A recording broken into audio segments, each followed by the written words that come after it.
Алдаркөсе мен Алаша хан. Ерте заманда Алаша деген хан болыпты.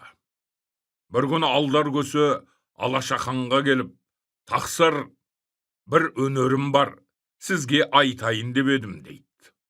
Хан, қандай өнерің бар деп сұрайды. Көсе, тақсыр, алтынды егіп шығарамын. Бір батпан алтын берсеңіз, мен ексем, сөйтіп сізге қызметімді көрсетсем деймін дейді. Сонда хан, егерде алтынды егіп шығара алмасаң, не қылайын дейді. Алдаркөсе, өлтіріңіз дейді. Мақұл деп, 1000 ділдәлік алтын береді.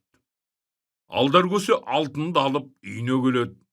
Хан күнде Алдаркөсеге бір жасауыл жіберіп тұрады. Біліп кел, не қылып жатыр екен дейді. Алдаркөсе өгіз алып, бір таудың бөктеріне барады да, ханның жасауылдары келгенде егіп жатқан кісі болып, жерді айдай береді екен. Егерде жасауылдар қанша шығады десе, 1 миллион батпан шығады дейді екен. Сөйтіп, жалған алтынды көсе егіп болады. Жұрт күзгі егінін орып болған соң, хан көсеге жасауыл жіберіп, алтынды алып келсін деп әмір етеді. Ханның жасауылы көсенің аулына келсе, үйдің ішінен бір әйел дауыстап, «Көсе үйде жоқ» депті. Жасауыл аттан түсіп қараса, көсенің үйінде бір сұлу қыз отыр. Жасауыл, «Көсе қайда кетіп еді» дейді. «Биыл жауын жоқ болған себепті, ағамның еккен егінінің мәнісі болмай, ханнан қорыққаннан алтын іздеп кетті. Тапсам келемін, таппасам келмеймін» деген дейді. Жасауыл, «Сіз кім боласыз» деп сұрайды. Қыз, «Мен көсенің қарындасы боламын» дейді. Қыз болып отырған көсенің өзі еді. Сонда жасауыл көрген, білген, естігенін ханға келіп айтады. Хан жасауылын ашуланып, дереу барып көсенің қарындасын алып кел деп бұйырады. Жасауылдар ханның жарлығын екі қылмай барып, көсенің қарындасын алып келеді. Хан оны қыздарының ішіне қосып қояды. Ханның 2 қызы бар еді. Көсенің қарындасы менен 3 болады. 3 тату болып, ойнап, күліп, бір табақтан ас ішіп, бір төсекте жатып, сырласатын болады. Бір күні түнде жатқанда, хан қызының біреуі тұрып, «Құдайдың құдіреті-ай! Мына үшеуміздің біреуімізді еркек қылса қандай жақсы болар еді» дейді. Сонда көсенің қарындасы тұрып, «Мен бір дуа білем, соны істесек қалай болар екен» дейді. Хан қыздары, «Дуа қыла көріңіз» деп жалынады. Сонда көсенің қарындасы тұрып, ханның қыздарына, 3 аяқ су алып келіңдер дейді. Ханның бір қызы 3 аяқ су алып келеді. 3 аяқ суды қатар қойып, бастарына орамал жауып отырады. Көсенің қарындасы дуа оқып отырған сияқты болып күбірлеп, 3 аяқты суға дем сала береді. Ханның 2 қызына, «Сендер Құдай бере көр, Құдай бере көр» деп тілей беріңдер дейді. Ханның қыздары, «Құдай бере көр, Құдай бере көр» деп тілеп отырады. Онан соң әлгі суды 3 ішеді. Енді жатып ұйықталық деп 3 жатып қалады. Бір азырақ уақыттан соң көсенің қарындасы шіреніп оянған болады да, «Айналайын, Құдай маған берді» деп шешініп хан қыздарына көрінеді. Сөйтіп көсе ханның 2 қызымен еркін ойнап күліп жүре береді. Бір күні 2 қыздың біреуін ханның жақсы көретін уәзір сұратып, ханға сөз салушы жіберіп, 2 қызының бірін маған берсін дейді. Олар ханға келіп, уәзірінің сөзін айтады. Хан ойланып, өз қыздарын қойып, көсенің қарындасын бермек болып, 30 күн ойын, 40 күн тойын қылып, жорға бие сойдырып, жоғарғы елді тойдырады, ту биені сойдырып, төмен елді тойдырады. Үлкен мереке той мен көсенің қарындасын уәзірге ұзатып беретін болады.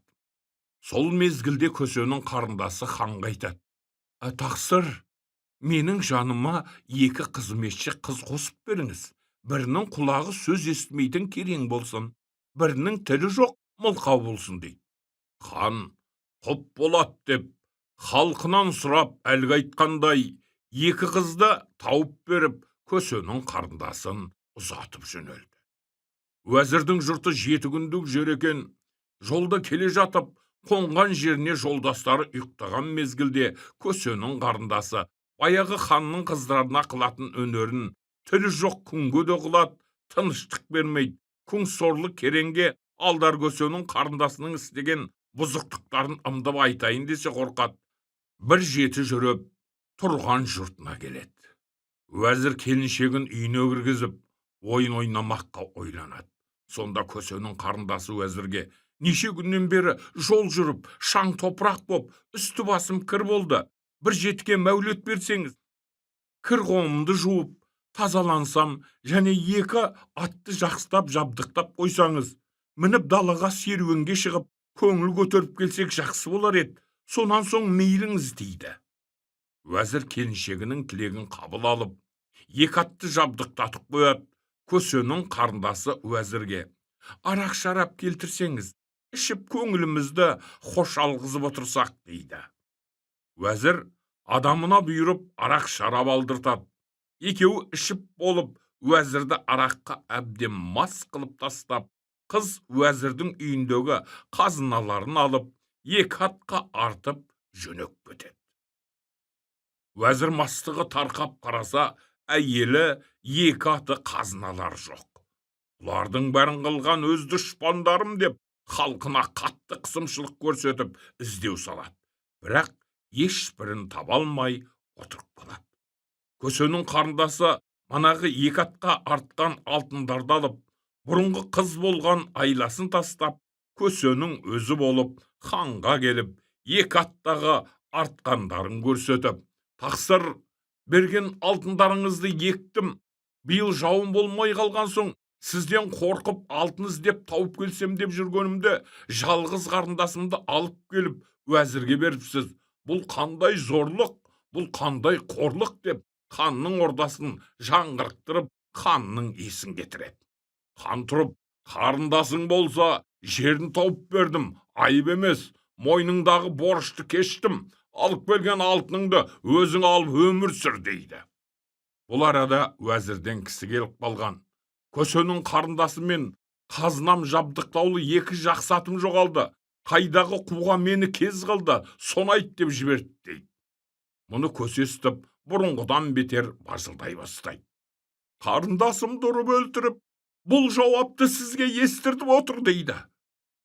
Көп сандырақтамай, бір қызымды ал, өзің маған уәзір бол дейді. Көсе құлдық деп ханның бір қызын алып уәзір болыпты. Екінші қызын хан әйелі қашқан уәзірге беріпті. Сөйтіп алдар көсе де, оның арқасында уәзір де ханға күйеу болып